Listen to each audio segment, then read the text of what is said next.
Olá, meus amores, tudo bem com vocês? Renata Tom, terapeuta sistêmica familiar a serviço da vida. Hoje eu venho trazer uma palavra para vocês a respeito dos filhos. Quem aí é mamãe? Quem sonha em ser mamãe? Né? Quem aí tem as suas heranças do Senhor? Porque sim, filhos são as nossas heranças do Senhor. Filhos são flechas sendo moldadas pelos arqueiros. Os arqueiros somos nós, papais e mamães, né? E a própria palavra nos diz lá em Malaquias 4:6. Ele converterá o coração dos pais aos filhos e o coração dos filhos aos seus pais, para que eu não venha e fira a terra com maldição.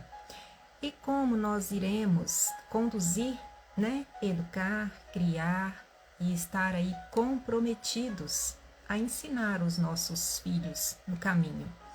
Quando os pais estão comprometidos em ensinar os seus filhos no caminho em que devem andar, os pais não devem ensinar o caminho que os filhos querem andar, e sim no que eles devem andar. Mas muitas das vezes, né, a gente vê determinadas situações que parece que nem os próprios pais sabem em qual caminho eles estão andando, em qual caminho eles devem andar. Então, como passar isso adiante, né? Como transmitir? Se dadas situações, às vezes a gente vê, né, perante a sociedade, que esses pais também não estão andando no caminho reto. Então, ou seja, filhos são esponja. E como que eles aprendem? Eles não aprendem pelo que falamos, pelo que ensinamos por palavras, eles aprendem sim por repetições, né? Porque as crianças precisam sim, para conseguir gravar, para conseguir assimilar, que a gente esteja falando por repetidas, né? Repetidas vezes. Mas como que as crianças assimilam? Pelos exemplos, pelos que veem. E muitas das vezes os exemplos que eles veem, né, dentro de casa, contradiz com o que os pais querem ensinar, porque os pais também podem não estar andando aí segundo, né, esses caminhos retos, o que seriam esses caminhos retos. Afinal, filhos são um barato, sem dúvida alguma. Todos nós somos filhos. E por que eu estou trazendo isso aqui? Eu não sei se vocês viram os stories de ontem, a respeito de uma mãe, eu não a conheço, né? Isso apareceu para mim e eu aproveitei o gancho para poder estar trazendo aqui algumas informações.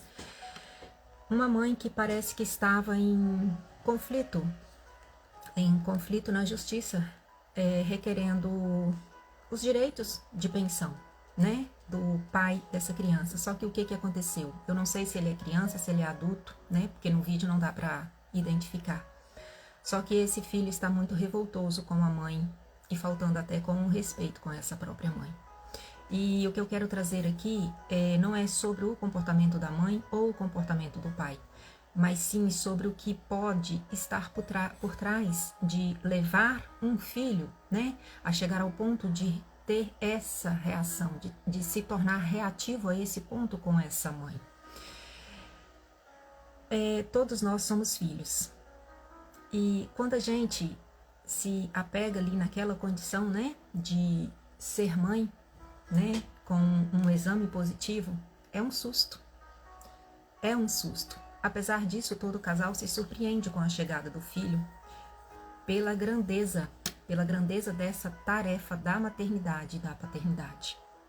Independente da época em que se chegam esses filhos, independente da situação financeira, independente das condições em que esse casal esteja vivendo, se esse filho foi programado, se esse filho foi desejado, se esse filho ou filha, né, veio de um momento em que vocês estavam ansiando ou não, em geral, todos nós sentimos um susto.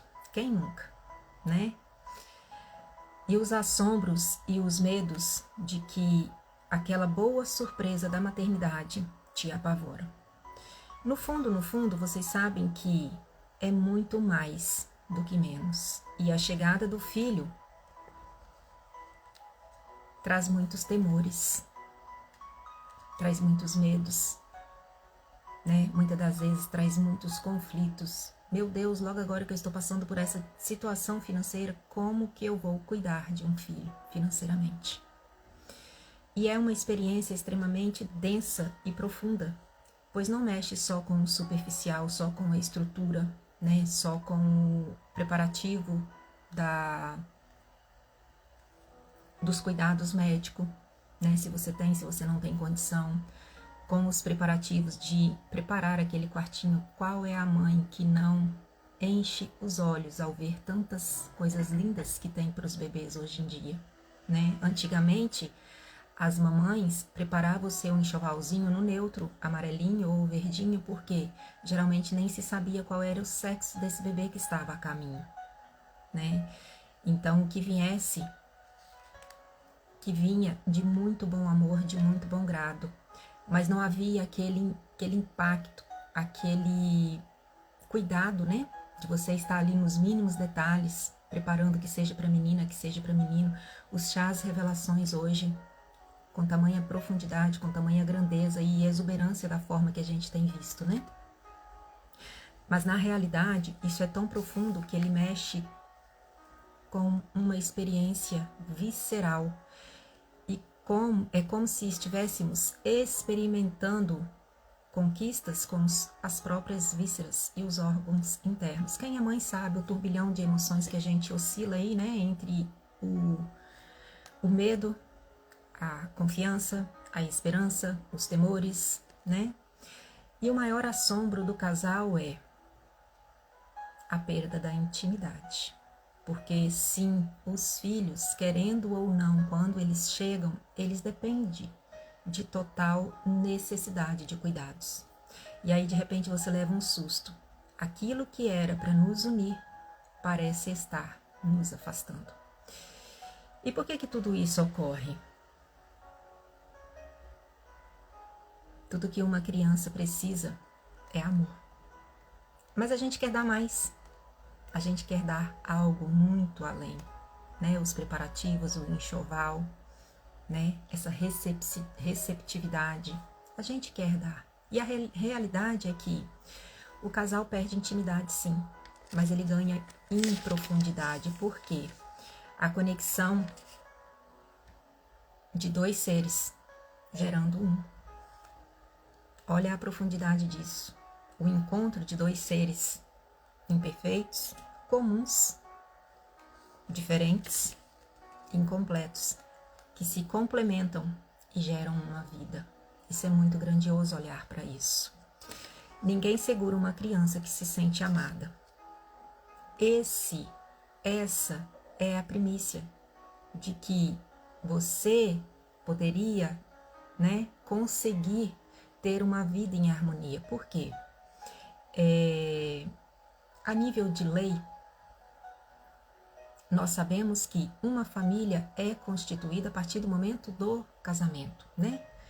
Só que a nível sistêmico, uma família só é constituída a partir do momento que a mulher se torna mãe e o homem se torna pai, porque ali se constituiu uma família. Enquanto isso não ocorre, enquanto não há, né, essa vinculação e esse encontro que gera essa vida, você simplesmente é um casal, você não é uma família.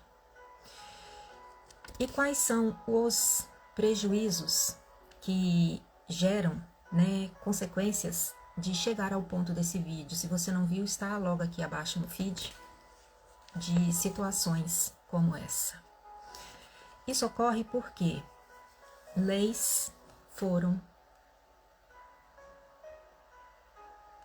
equivocadas e não vistas e não observadas. E quais são essas leis, Renata?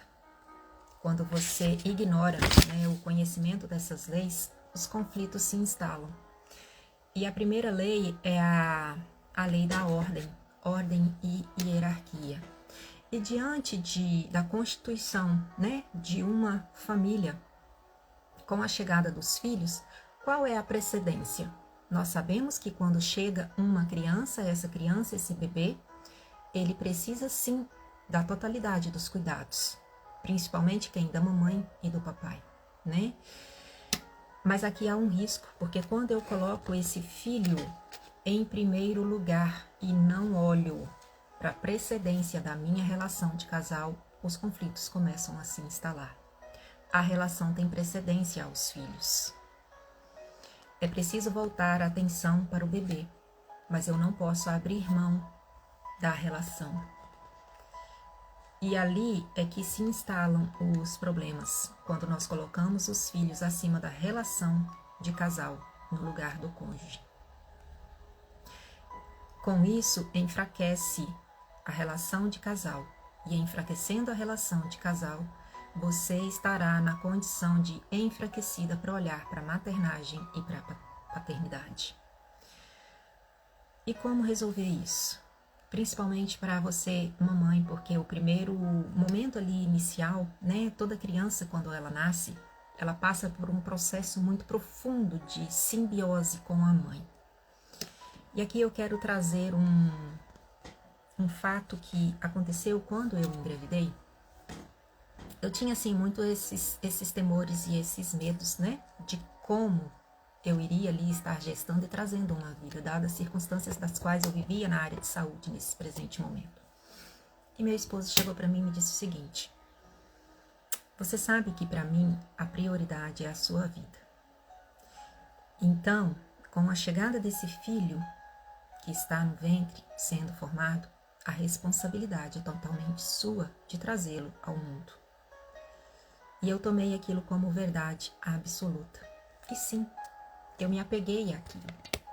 Eu falei, já que a responsabilidade é minha, já que Deus permitiu que essa sementinha germinasse, porque a gente parte do princípio de que a semente só germina com o primeiro sim do Espírito, né? Que a nossa primeira porção é espiritual. Então, sim, eu vou trazer esse filho ao mundo. E aos 7 meses eu tive uma certa complicação, precisei ficar de repouso. João Lucas queria nascer antes e João Lucas nasceu. E sim, havia uma simbiose muito profunda, uma conexão muito profunda comigo e uma negativa ao pai. E hoje eu entendo o porquê que isso aconteceu. Então eu fiz sim um processo de revisitar, né, essas caixinhas, porque a vida vai passando e essas caixinhas ficam ali armazenadas como que no oculto, como que esquecidos. Mas essas gavetas, essas caixinhas, elas precisam ser abertas, precisam ser ali faxinadas e dar um novo significado a isso aí. Então, a partir do momento que eu entendi, né, e fiz, e qual que é esse movimento? Ei, papai, o filho não é responsabilidade só minha, toma, devolva. Por que que isso precisa ser assim? Porque é somente a mãe que autoriza e permite que o filho vá ter acesso ao pai. E muitas situações, quando acontecem em situações de divórcio, a primeira questão que acontece é a negativa, né? Dadas as circunstâncias das quais pode ter ocorrido, né, o término dessa relação, a primeira coisa que, me perdoe aí as mulheres, tá? Mas a primeira coisa que isso é muito comum das mulheres é privar esse filho de ir ao pai, impedir esse filho de ter contato com esse pai. E isso mata um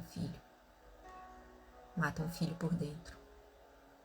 E dadas as situações, mesmo que se teve, né, medida protetiva para preservar tanto a tua vida quanto a da criança, e em dadas situações você não se sinta segura de permitir a presença, né, desse homem com o teu filho, isso é um movimento interno que você, mulher, que você, mãe, precisa fazer, porque o seu filho é a junção dos dois. Todo filho é a junção dos dois, e todo filho precisa sim dos dois para ter força na vida. Imagina você sendo a perna esquerda do seu filho e o pai dele sendo a perna direita. Se você tira a perna direita, o seu filho vai caminhar? Ou ao contrário? Se a questão, né, porque também tem do outro lado do pai proibir, né, se a guarda do filho fica com o pai, porque na visão sistêmica, como que a gente olha para essas questões? A criança deveria ficar com a pessoa que tem maior condição de amar o outro e preservar a vida desse filho. Como esse exemplo anterior, essa criança, esse filho, ele entrou aí nessa questão de rivalidade, de não respeito com essa mãe. Por quê?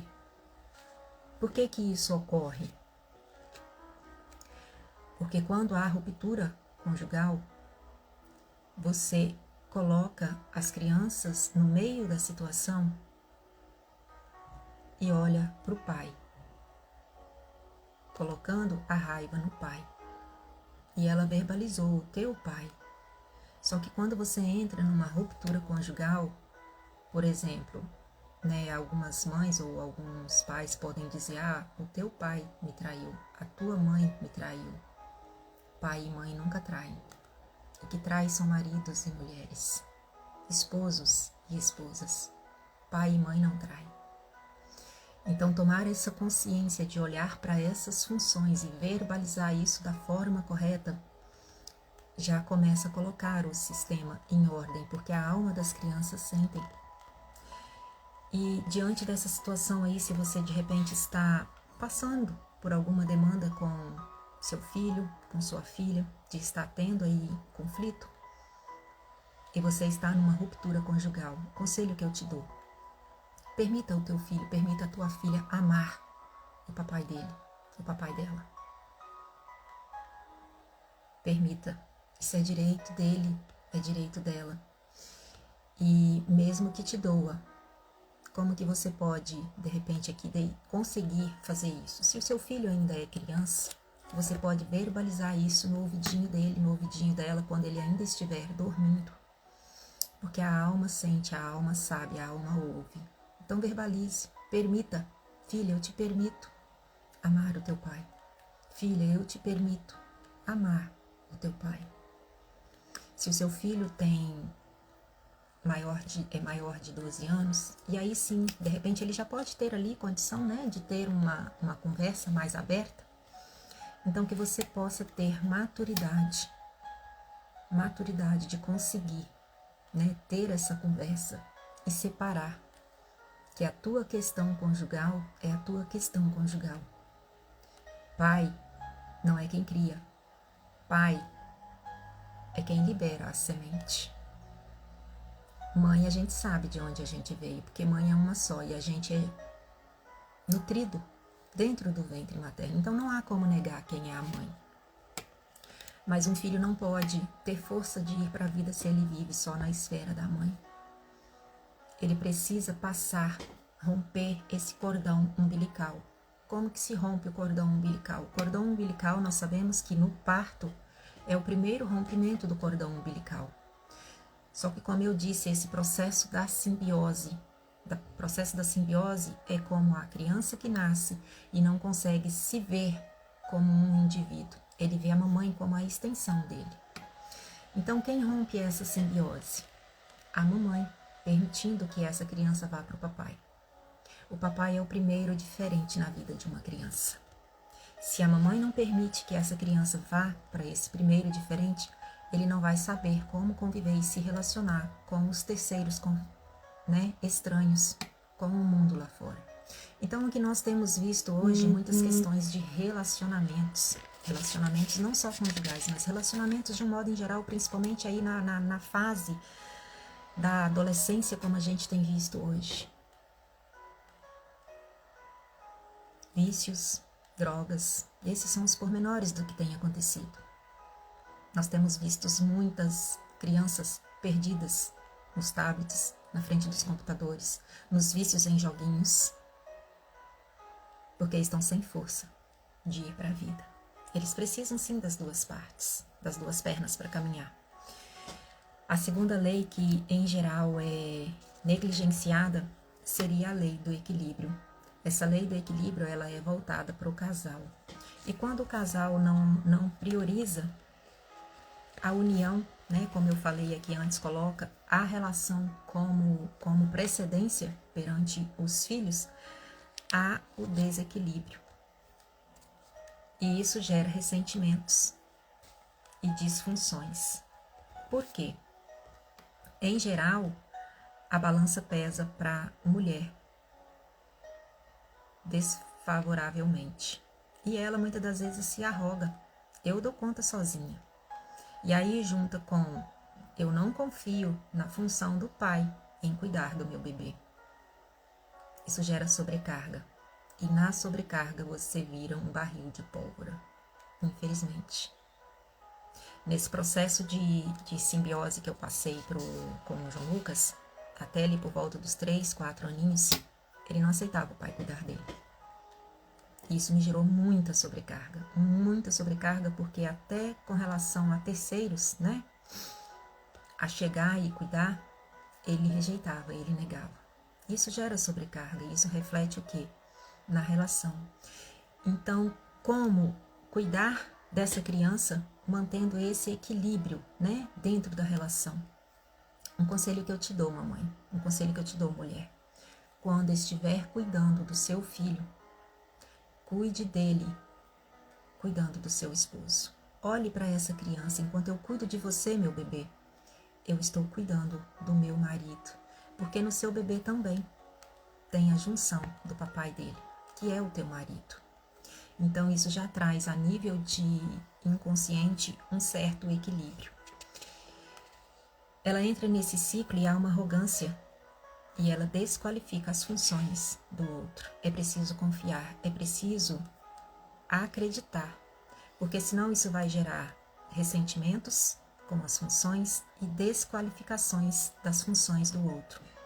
E isso vai gerar perda da admiração e o afastamento físico, e principalmente a intimidade sexual. Muitas vezes ele quer as maneiras dele e não consegue.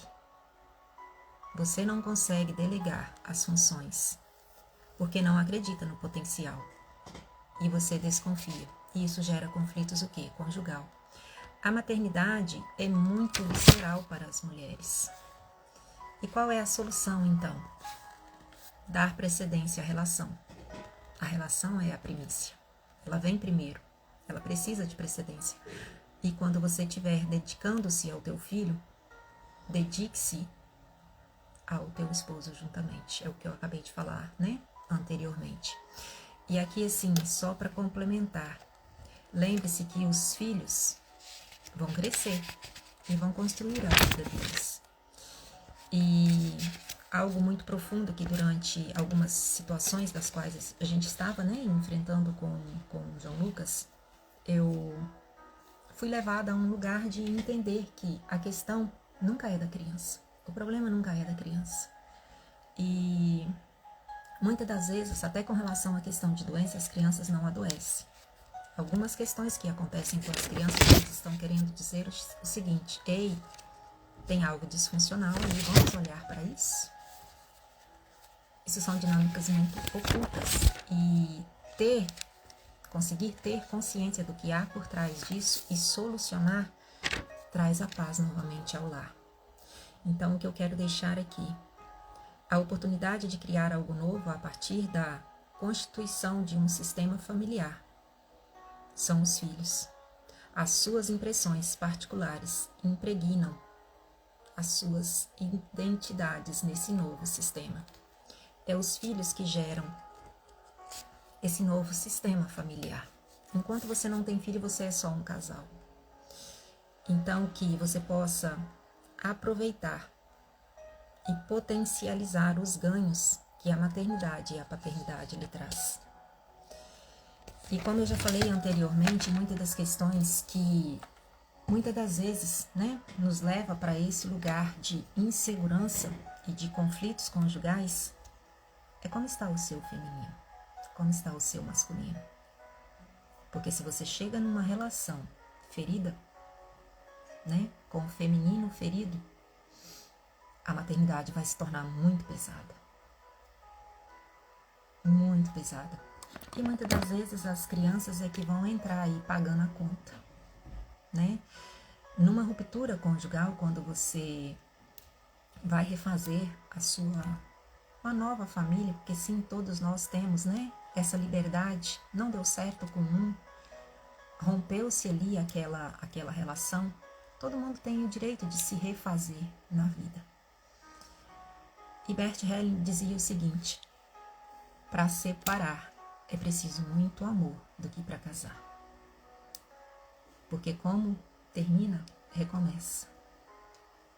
Então, como você tem terminado as suas relações, como você tem rompido seus vínculos conjugais, como que você tem deixado os seus filhos anteriores, como que você tem recebido os seus novos filhos. Somos um sistema totalmente conectados e interligados, onde a lei primária, que é a lei do equilíbrio, está a serviço do todo. Então, se você terminou em contendas, de repente você vai repetir algo na próxima relação para que você venha entender aonde está a disfunção da tua vida. E cuidado, cuidado, porque quando você rompe da forma disfuncional, os seus novos filhos de uma nova relação podem entrar no lugar dos ex-parceiros. Isso é muito grave. É uma outra dinâmica, é muito oculta, eu não vou trazer aqui agora, mas só para deixar um alerta. Como olhar para isso tudo? A própria palavra nos ensina e nos diz: honra. Você é capaz de honrar o seu parceiro anterior? Você é capaz de honrar a sua parceira anterior? Hierarquicamente, quem veio primeiro tem precedência. Mas quem veio depois tem prioridade, sim. A prioridade é o que você está agora. Mas você é capaz de honrar quem veio primeiro? Honrar é ser grato. Honrar é dar o lugar de direito. Você veio primeiro. E de repente você possa estar aí, passando pela terceira, quarta, quinta relação. Ai, eu tenho dedo podre. Será mesmo? Será mesmo que você tem dedo podre? Ou você está simplesmente excluindo parceiros anteriores? Pense nisso. Não era para trazer isso aqui agora, que eu estaria aqui falando somente, sobre a questão dos filhos. Mas tudo isso está interligado. Ontem eu estava numa mentoria e uma aluna perguntou o seguinte: o que eu faço com os meus 5 filhos? Eu tenho um de cada pai. A mentora simplesmente virou para ela depois que está feito: não tem o que fazer.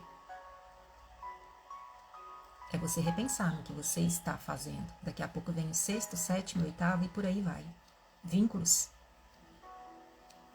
Eu falei no episódio anterior. Quanto mais você vai se vinculando e não olha para esses vínculos com o olhar devido que lhes compete, chega a um ponto que você perde o poder de vinculação. E aí, de repente, você pode estar aí na 10ª, na 5ª, na 16ª. Eu estou tentando dar certo, eu não consigo dar certo na relação. Volte um pouquinho atrás. Desconstrução, desconstruir um modelo que você teve até hoje. É voltar à essência. É encontrar a tua identidade. E muito do que a gente tem visto hoje na sociedade é que, de fato, as pessoas estão fora dessa identidade. Não estão com essa identidade. Qual identidade, Renata? A identidade de filha, de filho ativada, com a tua essência, com a tua autenticidade. Quando você está fora dessa essência, você simplesmente vai passando pela vida sobrevivendo e não vivendo. Então eu deixo aqui esse alerta, deixo aqui essa palavra. Se você acredita que alguém precise ouvir isso, encaminhe para alguém. Em breve trarei mais conteúdos que possam aí estar edificando a tua vida, trazendo tomada de consciência. Não vos conformeis com este mundo, mas transformai-vos pela renovação da vossa mente. O mundo jaz no maligno. Que possamos ter tomadas de consciências dos nossos próprios atos, nos responsabilizando por eles, para reconhecer que precisamos sim nos transformar. E tudo começa na mente. Mas se da mente não descer para o coração, não faz efeito. Tem que descer, porque é no sentir. Um beijo no coração. Que Deus te abençoe grandiosamente esse dia. Pense no que eu falei aqui. Como que você tem cuidado dos seus filhos? Muitos problemas não estão nele. A maioria dos problemas. Não coloque o seu filho como o problema não está nele. Muitas das vezes você precisa olhar para você. Essa mulher ali do vídeo que eu coloquei aqui abaixo, certamente já entrou na relação, como ela mesma diz. No momento eu estava sangrando. De repente ela já entrou nessa relação sangrando e saiu detonada. Principalmente porque o teu filho chegou nessa postura. Isso é muito sério, gente, isso é muito grave. Então eu deixo aqui o meu alerta. Olhem para você. Comece olhando para você. Para harmonizar o teu lar. Busque a Deus. Busque a verdade. Jesus é a verdade. Beijo no coração.